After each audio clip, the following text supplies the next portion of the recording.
It's really good to see you all here. This is exciting for me because it's my first time on campus for more than 2 years.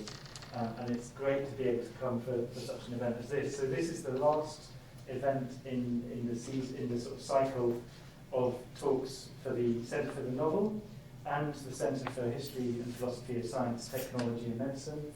And it's the first in-person event we've had for a good while in those centres.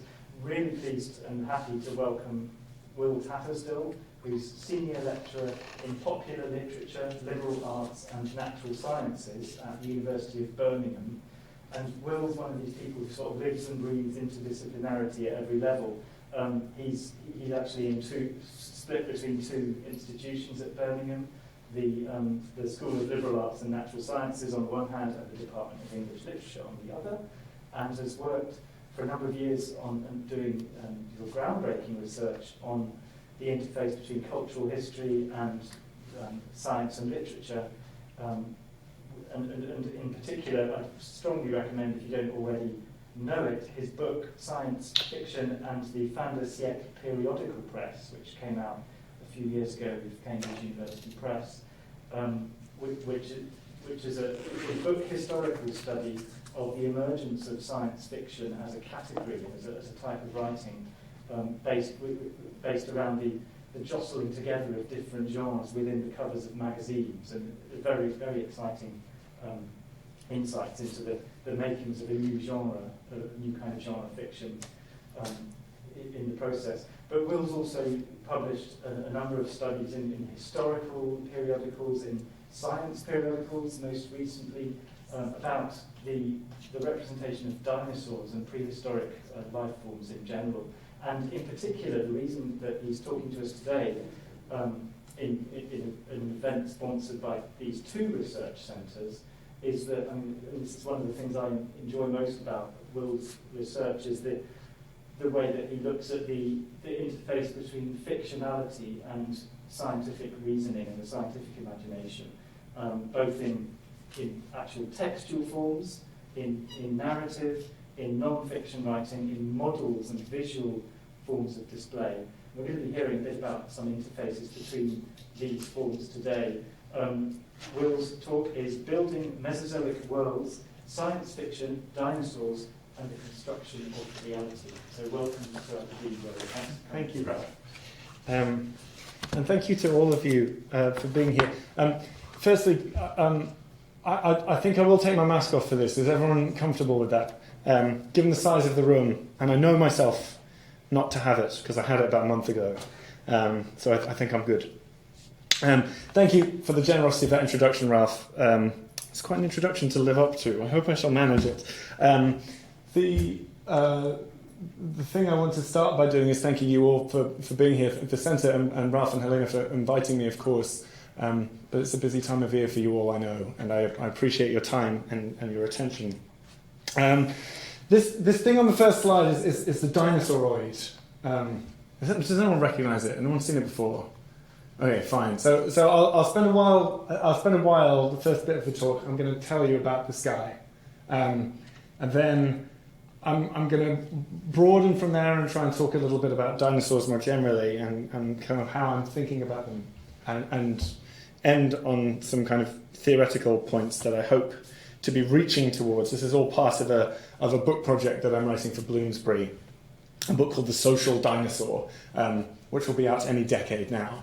And this is going to be, I think, this is going to be something like a chapter of it, although without the dinosaur material. It's also based, I should say, on work that I did on the Dinosauroid, specifically with the paleontologist Darren Naish,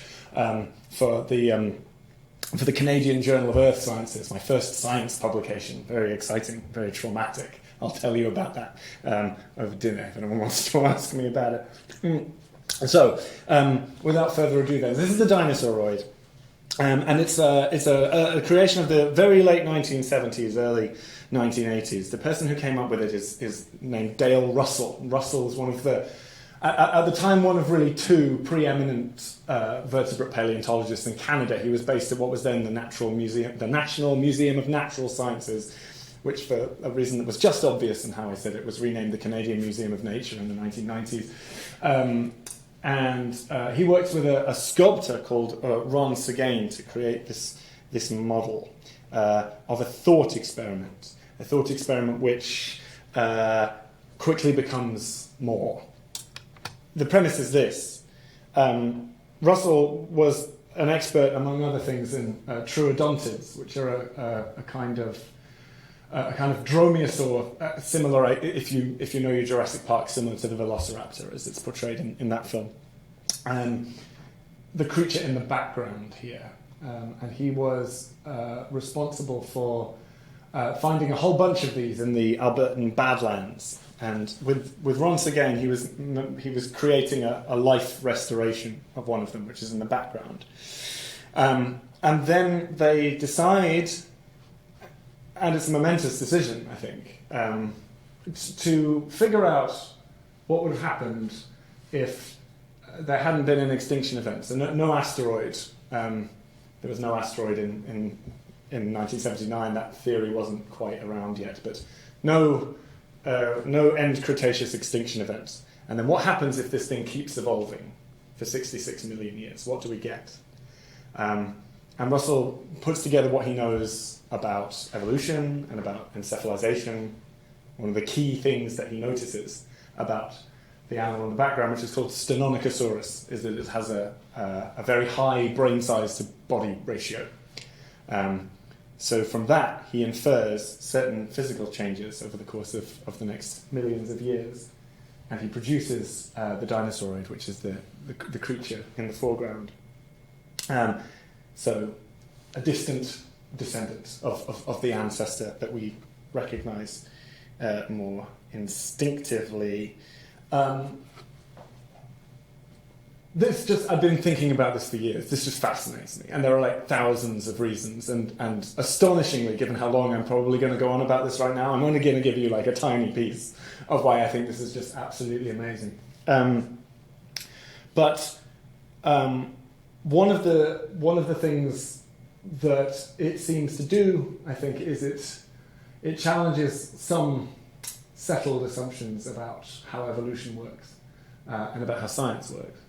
In a way that some people find very appealing and an incitement to the imagination, and that other people, including the majority of the paleontologists at the time and since, found completely horrific. So when Russell wrote around to his colleagues about 7 years after this was published and asked them to talk a little bit anonymously about what they thought of it, he got some feedback that he was quite taken aback by. I think one of them wrote that anyone can write science fiction if he wishes.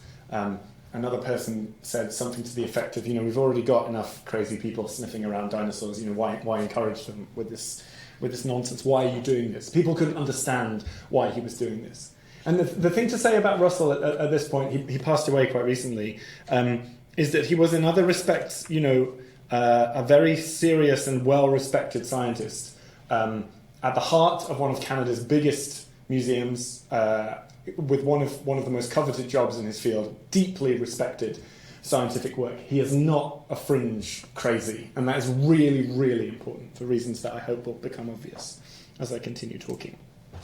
Anyone can write science fiction if he wishes, but there was a problem, I suppose, with how the idea was launched into the public sphere. One of my other hats, which Ralph mentioned briefly, is I'm a magazine historian, and I won't really trespass upon that here, but I do find this fascinating. So, on the right-hand side of this slide, you have Zoologius, which is the organ of the National Museum of Natural Sciences. And that is where the scientific paper reconstructions of the small Cretaceous theropods, Tenotosaurus inequalis, and a hypothetical Dinosauroid is published in 1982. At about the same time, 40 years ago this month, as the article on Smart Dinosaurs by Jeff Hecht, which is based on an interview with Russell and photos of the model, appears in Omni, which is a nationally and internationally quite mainstream magazine of science and science fiction. So immediately over the page from this article about smart dinosaurs is science fiction material. Now, we've got ARPANET in 1982, of course, but not the internet. So the majority of Russell's colleagues even will have heard about the Dinosauroid in Omni before they read the technical paper, and this is, of course, part of why they have a problem with it.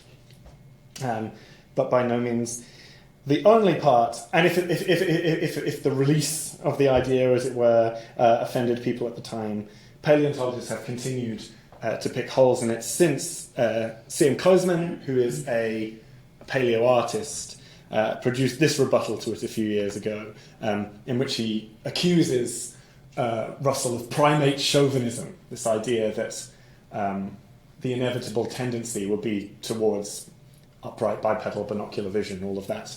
Of course, something that was not widely accepted in 1982, but we now understand that birds are dinosaurs, that they are living descendants of, in fact, the same subfamily of dinosaurs that Cenotosaurus is in the dromaeosaurs.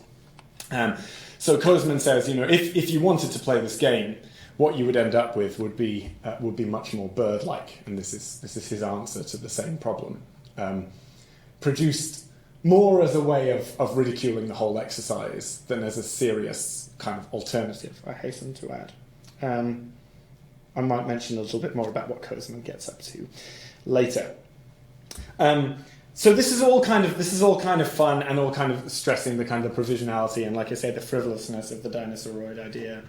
And it is Russell in holiday mode, but like I said earlier, he is also really serious. And I'm going to make this point very briefly by talking about the lengths he goes to when he makes this model. They don't just conjure this thing. They make the skull. So Russell's work is on encephalization, like I said, and brain size. So they really start there. They're like, how big's the brain case going to be? And they build it outwards from the skull, and they really think about a lot of details. And the paper they publish in Sylogist goes into exhaustive technical detail. This is just one of the tables from it. I'm going to make that point. This is presented as seriously as can be, and I think the form of that seriousness is worth lingering over for a second. So just to prove that I am a literary critic, here's a little passage from the Sylogist paper. So this is the technical paper in which the Dinosauroid first meets the world. And this is a very specific moment in the paper, which is a remarkable document for all sorts of reasons, freely available on archive.org if anyone wants to look at it later. The first half of it doesn't mention the Dinosauroid at all. It is entirely about the model of the Cenotosaurus, of the quote-unquote real dinosaur. And then the second half is where the Dinosauroid comes into it, and this paragraph is the transition between the two moments. So reading from the third line down, it would be fascinating to learn, this is Russell and Seguin writing, how the Sauronotheriid attributes of large brain size, stereoscopic vision, opposable fingers, and bipedal stature changed, if at all, during the remainder of Mesozoic time. It might also be entertaining to speculate in a qualitative manner on how the descendants of Stynonocosaurus and Equalis might have appeared had they survived the terminal Mesozoic extinctions and achieved an encephalization quotient similar to that of Homo sapiens. And I think the language here is really interesting because it's so provisional, right? You're getting that as I'm going. It would be fascinating, right? There's no would be here. They're about to go on and spend like 8 pages doing this, right? So it's the kind of the creeping provisionality, like into the evolution into, if you look at the first 3 lines of that next paragraph there, the kind of the hard statistical data, like the table that I just showed you. It might also be entertaining, right? A difficult phrase to use in a peer-reviewed scientific publication. Sylogist, by the way, is kind of half peer-reviewed. It's like it's Russell said it was peer-reviewed, but it's not quite. It's a museum internal journal. It's just not quite. Okay. So the language here is fascinating, I think. This is, they're owning it, but they're also pushing it away, but they're also pushing you into it. It's all kind of happening in these few sentences. Didn't work, like I say, on most of the paleontological readers, but it certainly did work on the general public, it will surprise you to learn. So the Dinosauroid has a really significant afterlife. For example, on TV. So these are 2 dinosaur documentaries, confusingly with the same name, but they are completely different productions. One in 1985. This was actually hosted by Christopher Reeve. But here you see that's Dale Russell in his office at the CMN with the Dinosauroid, kind of talking through the idea. Dinosaur The other one, that's Walter Cronkite, is presenting that one in 1991. That's a 4-part documentary about the dinosaurs, which ends with this absolutely insane minute of what if it had happened, and all these people in Dinosauroid suits are doing a TV broadcast. So that is a TV anchor, like Walter Cronkite, in this other universe where the Dinosauroid has evolved instead of the human. Because that's the other unsaid thing, right? If the Dinosauroid exists, humans don't. If the asteroid hits, humans don't happen. So it's this massive counterfactual. I'm not really going to dwell on that today, but thinking about those what ifs is kind of a big part of how I'm trying to process this. So that takes us to the early 90s, but the Dinosauroid kind of keeps coming back like a bad penny. There's a 2007 episode of Horizon, which makes heavy use of the Dinosauroid in an interview with Simon Conway Morris. And actually, I think I've got a slide of this. Yeah, just a few years ago in the Daily Star, dinosaurs could have made civilization like humans had asteroid not wiped them out. This is in their weird news section, an article about the Dinosauroid, but of course it's not news, not at all, not by then. It's been nearly 40 years, and there's nothing new in that article whatsoever. So it just keeps coming round. Richard Dawkins found it in about 2009 and made a lot of people very angry by talking about it for a while. So it's all there. And at the same time, it's been turning up in science fiction. For example, in Adrian Tchaikovsky's book, The Doors of Eden, there are some feathered dinosauroids at the start of that. It's a book from about a year and a half ago. And though scientific, of course, the other thing about it is it has its precedence in science fiction. And this is where it really gets awkward for Russell. Things like the Silurians from Doctor Who, which are products of the early 1970s. They're still around. They don't look like this anymore in Doctor Who. And the creature from the Black Lagoon, obviously. Now, Nation and I went through every document in Russell's archive where he mentions the Dinosauroid, and we at no point found him mentioning any of these as potential sources. But the resemblance must have struck you. Russell, after the fact, talked a little bit about the resemblance with E.T. He thought that, which E.T. is later than the Dinosauroid, right? It's 84, I think. But for Russell, it was that coincidence between the resemblance with E.T. kind of explained the dinosaur's popularity and success. So Russell at no point talks about these precedents. The proximate influence on Russell's idea from his perspective appears to be Carl Sagan's book, The Dragons of Eden. And if this is true, it's kind of a nice circle, because Sagan, when he writes about this, is largely writing about Russell's research, and the two of them did correspond about it very briefly. Russell is mentioned in the acknowledgements of this book. In one particular scene, so this is 1977, and I believe that Nation and I were the first to identify this. Sagan writes as follows: if the dinosaurs had not all been mysteriously extinguished, it's a mystery then. Still a mystery in some ways, but there's no asteroid yet. Some 65 million years ago, would the Sauronitherides have continued to evolve into increasingly intelligent forms? Would they have learned to hunt large mammals collectively, and thus perhaps have prevented the great proliferation of mammals that followed the end of the Mesozoic age? If it had not been for the extinction of the dinosaurs, would the dominant life forms on Earth today be descendants of Sauronitherides, writing and reading books speculating on what would have happened had the mammals prevailed? And this, of course, is roughly the idea I just mentioned. It has human non-existence built into it.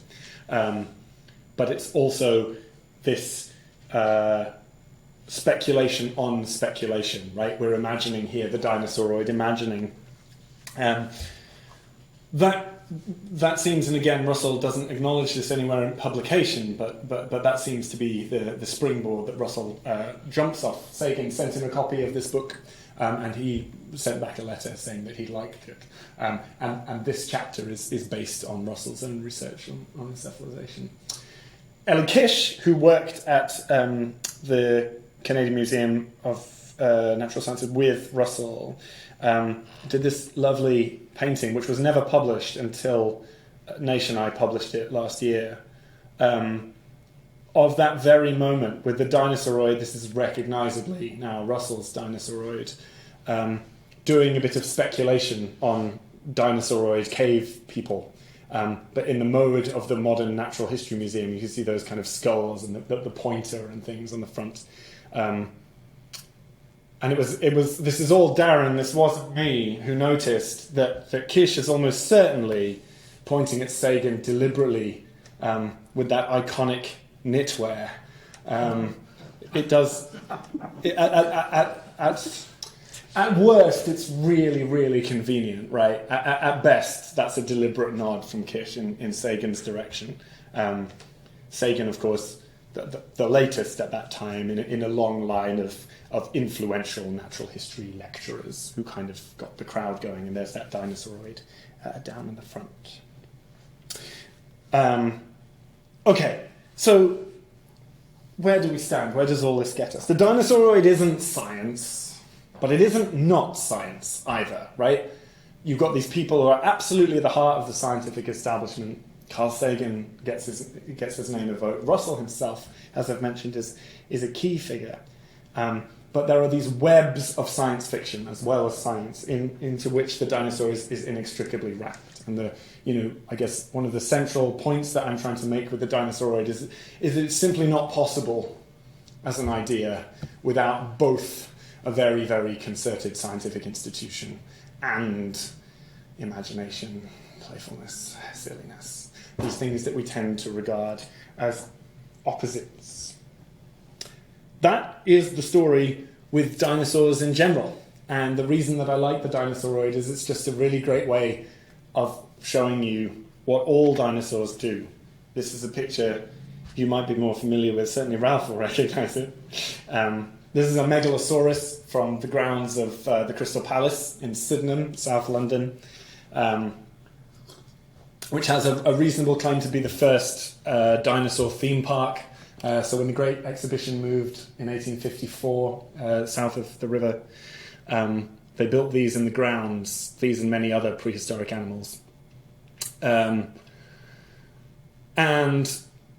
the default reaction to them today is to sort of look at how hilariously wrong they are and how Victorian they are, what misconceptions they embody. This Megalosaurus, this is Richard Owen's Megalosaurus. It's what Dickens is imagining on the first page of Bleak House, for those of you who know that novel, Tramping Up Holborn Hill. But actually, they represent a considerably more careful collaboration between the artist and the scientist than you would find in nearly any dinosaur reconstruction now. They really did their best with the material they had. And one of the things, this is probably my favourite thing about this story, is one of the things that they are careful to do is display the teeth, because the teeth are some of the easiest fossils to get. They're one of the first bits you find, right? So the teeth they were really sure about. So there they are, prominently on display. The orthodoxy in the 1850s is against signs and signage on informative displays. I'm condensing a lot here, but you're meant to just kind of look at the object and know it without needing expert guidance. So we're tending away from labels. So the result of that is that people see big scary monster with its teeth bared, and thus the modern dinosaur is born, right? We've never really got away from that, as those of you planning to go to see Jurassic World Dominion in a few weeks will be reminded quite forcibly. Dinosaurs become monsters, right? But they don't. But they're very supple things. Dinosaurs. So this is the same species, Megalosaurus, about 100 years later. This is Neve Parker, who's working for the Natural History Museum in South Kensington. Again, I could talk about this image for a very long time. I guess what I want you to notice about it for now is how Cold War it is. I don't know if we've got any history of paleontology people in the house tonight, but even if you're not one, I reckon you could have dated this image to within 20 years pretty well, because, like the previous one, it is so thoroughly of its time. Well, how can this be if they're both scrupulous scientific recreations of a past that was objectively true, and yet their specific temporality drips off them, these two images. Same creature today. This is Mark Whitten, 2018, actually. So there it is again. And you can see, although perhaps the changes are a bit less dramatic than the 1960s, they are still quite significant. we've got some differences there. And what I want to stress is that whilst these changes do in part express an improving and nuancing scientific knowledge about this animal, it is still the case that a whole Megalosaurus has never been found. For many years it was what they call a wastebasket taxon, which is that when you find something a bit Megalosaurus-y, you just, a bit theropody and you don't know what to do with it, you assign it to Megalosaurus. And then let the postgrads sort it out if they can. So they still never found a whole one. So any of this could be up for grabs in the coming years. And this, of course, messes with our idea of these reconstructions as being scientific. Of course, they are scientific. So that's a problem for science as it usually presents itself. What the Dinosauroid hides, almost literally in this picture, is the Cenotosaurus. Throughout the first bit of my talk, you're so busy thinking about the provisionality and conjecturality of the Dinosauroid that we forget the creature behind it is not as hypothetical, but certainly has hypothesis built in there. And indeed, in the years since this sculpture was made, scientists have identified things that, although it's very, very good for the time, but there are things we now know and that would have been different. For example, it would probably have been feathered. So, something walked around in Cretaceous Alberta, but we don't know what. And this, combined with the tendency of dinosaur images and text to reflect, as well as influencing current trends, is what makes me want to talk about dinosaurs as being imaginary. Now, I have to be really careful here, obviously, because of the existence of the creationists. This is not the same as them not being real, right? Bruno Latour has this line, a chair is made up, but you can still sit on it, right? A chair is fabricated. And a dinosaur is built the same way. It's built out of a discursive network that includes things like evidence, but it does also include things like imagination.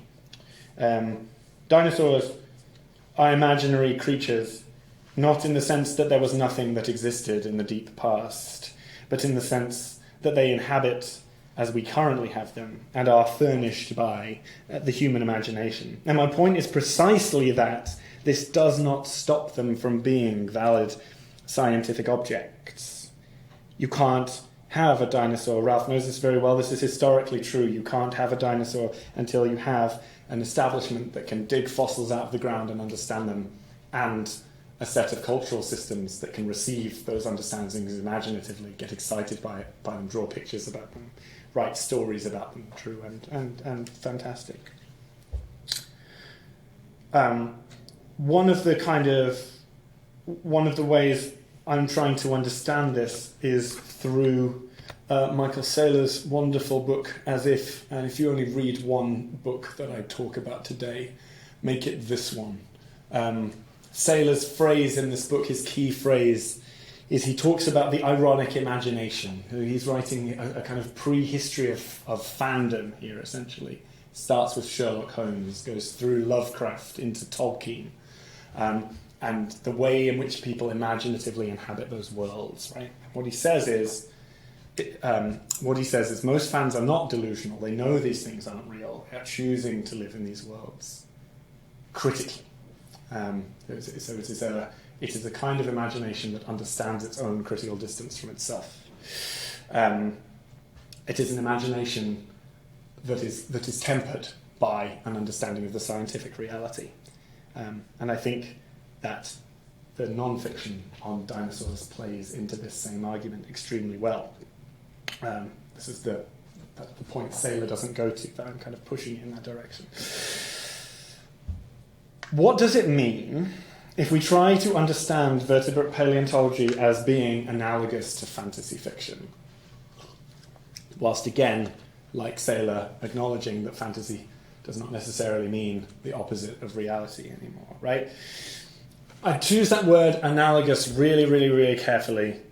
Some in my discipline, including often me, use this word in quite a woolly way, and it can help to remind ourselves of one of the many things it can actually mean. Comparative anatomy is useful for this. So, in comparative anatomy, Apologies to people who know this. And you can talk about homology and analogy. And homology is when you see the same anatomical feature, in this case a bone in the human arm, doing different work in different species. So the red bone in these 4 pictures is the same bone in terms of proving common ancestry. This is one of the pillars that Darwin builds the origin on. Same bone, different function. Homology, right? Different bones, same function. Analogy. That's the biological definition of analogy. Different origin works similarly. Another way of talking about this is talking about convergence, evolving separately to do the same thing. That's what the wing of a bat and the wing of a bird are. They evolved separately, the wings did. The Dinosauroid is a thesis about convergence. The Dinosauroid is the idea that there would be a convergence on the bipedal humanoid form if the humans weren't there to occupy that niche. So to say science and fantasy are analogous is not to say that science doesn't describe the real world. It's to say that the way it does so is mechanically similar at points to the ways we invent stuff. Looking at science and fiction this way is useful in my view because it tends us towards regarding science and fiction in terms of their similarities rather than their differences, overcoming classic two-culture divisions not by denying they exist, but by focusing elsewhere. I won't even leave this slide up. You all know what it says. For the final bit of this talk, what I want to do is focus on one aspect in particular of fiction writing in order to try and make this point. And the aspect in question is world building, and often neglected by literary critics, a way of coming to terms with the way in which fiction is set, where it is set. And I put this up because, in a way, my whole argument is here. This is an image, presumably originally from a geography or geology textbook. But the place I found it is on a fantasy writing blog, kind of about how to come up with plausible fantasy worlds, right? They're using geography textbooks for that. And the reason they're doing that is because fantasists very often take science very, very seriously and do their research. There are lots of ways to build a world.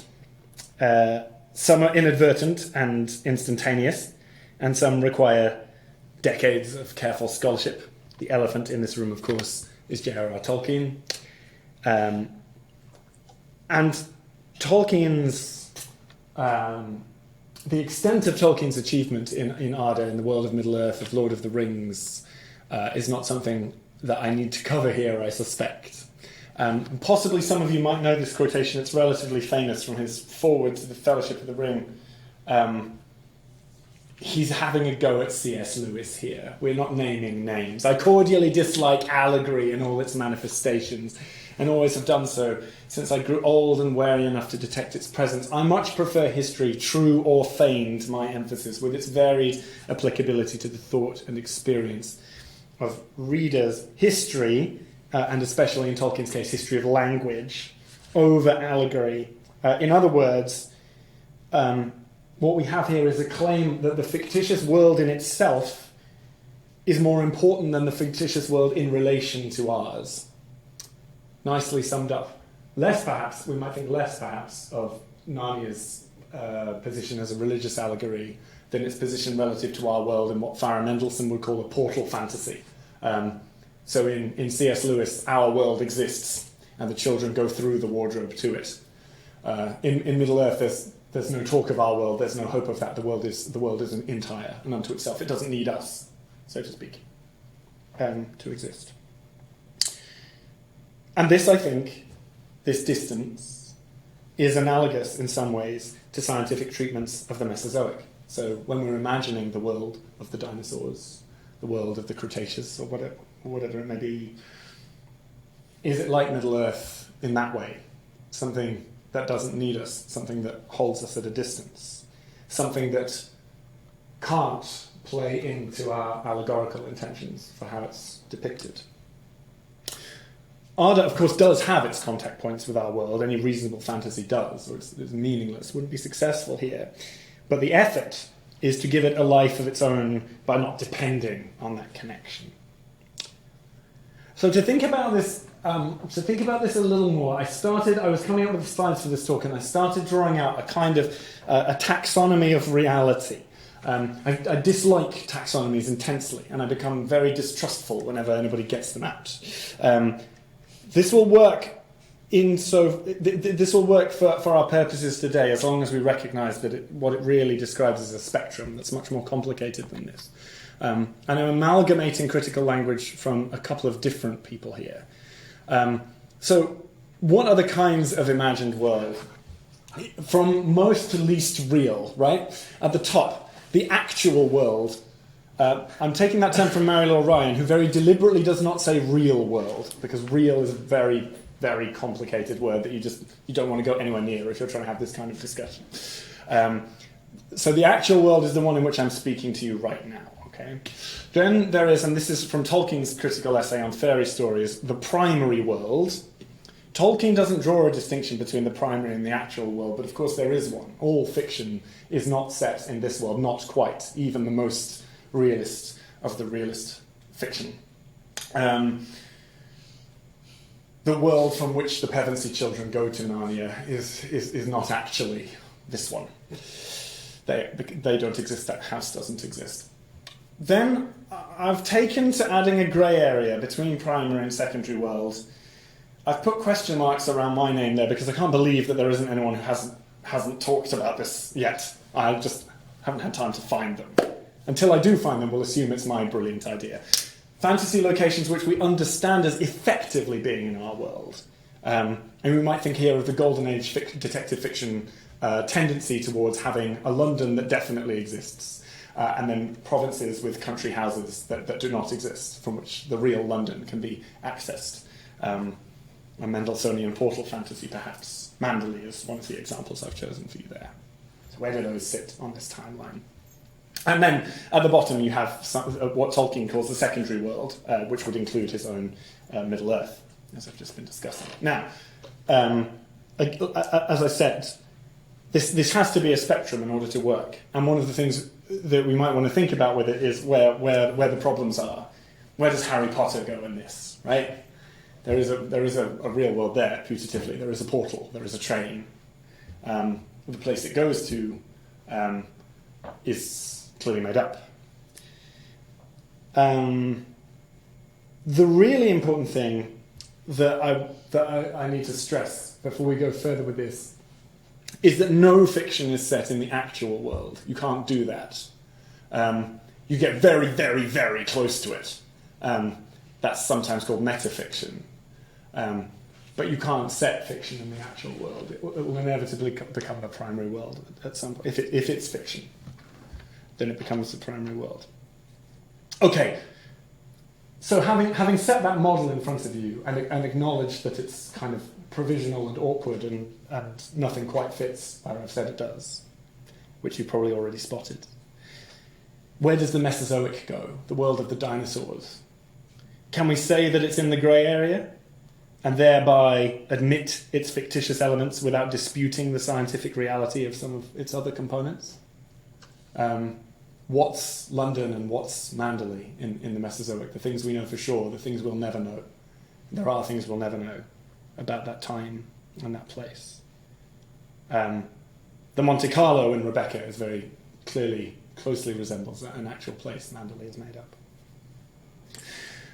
As I try and understand this, the more I try and understand this, the more I'm finding the way that Mary-Laure Ryan writes about fiction increasingly useful. Here she is. A fictional text she writes is a possible world created by a mental act. And I read that and thought, well, that's the Mesozoic, isn't it? And, all other periods of deep time that geologists have imagined. If this describes Middle-earth, it also describes the Dinosauroid. If it describes the Dinosauroid, then it also describes the Cenotosaurus. A key mechanism for Mary-Laure Ryan, is what she calls the principle of minimal departure. This is the idea, I'm sure some of you know it already,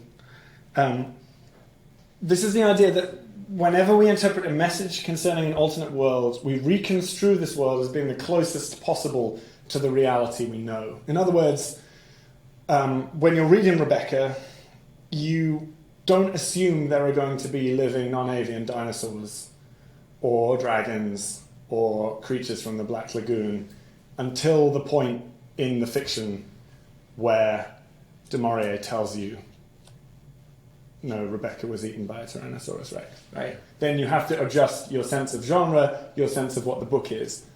The tendency is always towards parsimony, right? You're always going to assume that the world you're reading resembles the actual world more than any secondary world until some piece of evidence, some gesture on the author's part makes you think differently. We understand, in other words, all fantasy worlds through our current experience until we have reasons not to.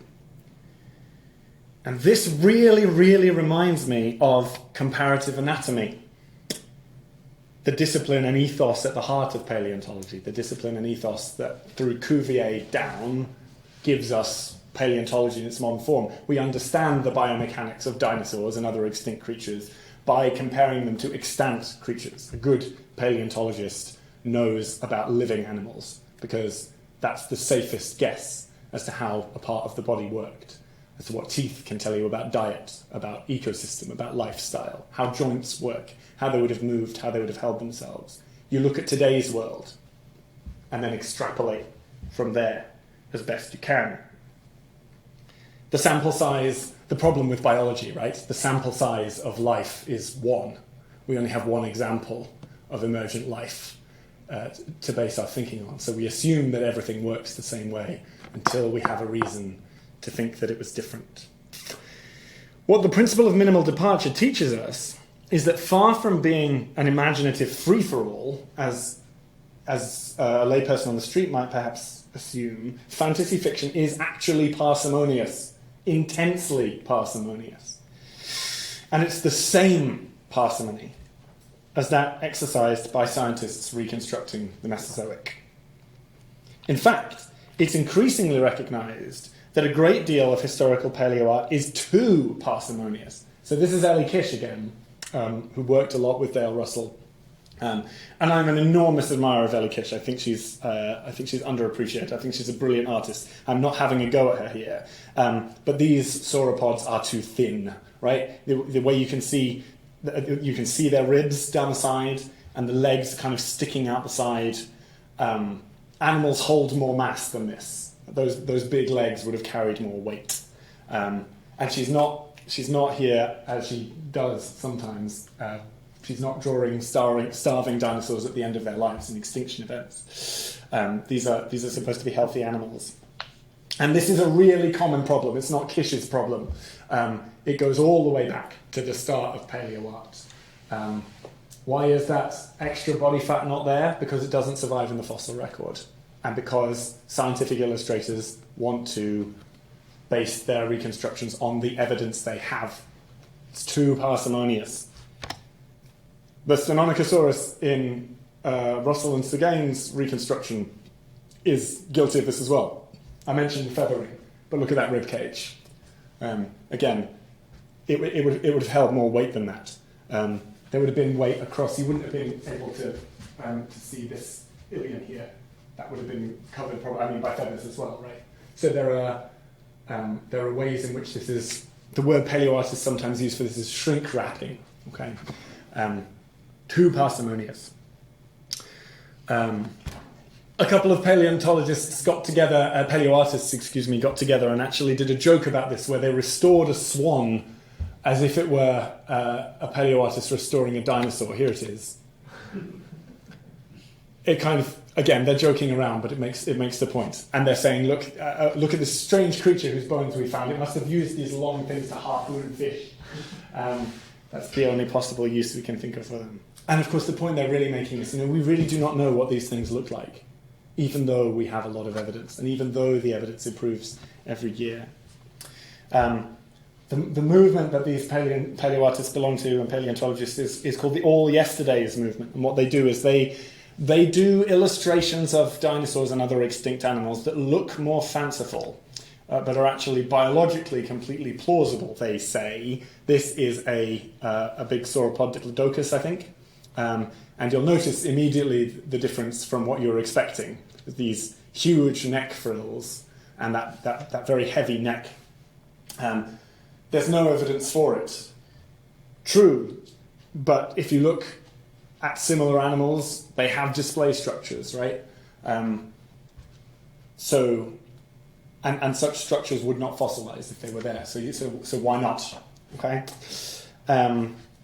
Perhaps my favourite one of these is their Therizinosaurus. Here it is. Isn't this lovely? So Therizinosaurus is normally illustrated more like this, with these big fierce claws. And anyway, there it is, like playing with a tree. Another point that they're very keen on making, dinosaurs, like any other animals, would have spent most of their time sleeping, messing around, hiding, not having epic battles with each other, which is how we usually encounter them in popular culture. That's very rare in an apex predator today. It'd be very rare in an apex predator then, because of what comparative anatomy teaches us. Okay. My final point on all of this, these are very deep waters, there's considerably more to say about all of this, is that dinosaurs are many fantasy worlds, not just one. There are many fantasy worlds. I've been talking as if there's a homogeneous world of dinosaurs that we can talk about here. But of course, and I see from your faces, some of you ahead of me, that can't possibly be true. And it can't be true for a number of reasons. I've got 4 here, and each of them is a different paper in itself, so I'm not going to go into a lot of detail here. But one reason is that scientists disagree with each other. So a big, famous, recent discussion that's been happening is about whether T-Rex had lips. So there is an interchange going on there, the world where they have lips, the world where they don't. What are the differences? Another one is that authors invent. This is actually an illustration from a video game. No, not a video game, this is Dungeons & Dragons, excuse me. But if you think about famous works of dinosaur fantasy, James Gurney's Dinotopia, for example, people make stuff up, so there's different worlds of dinosaurs depending on what they make up and how it talks to each other. The Mesozoic was big, about 200 million years odd, so there are lots of biomes. The continents are moving. At the start of that period, you have Pangaea. By the end of it, you have a world that more or less resembles the continents as we now have them.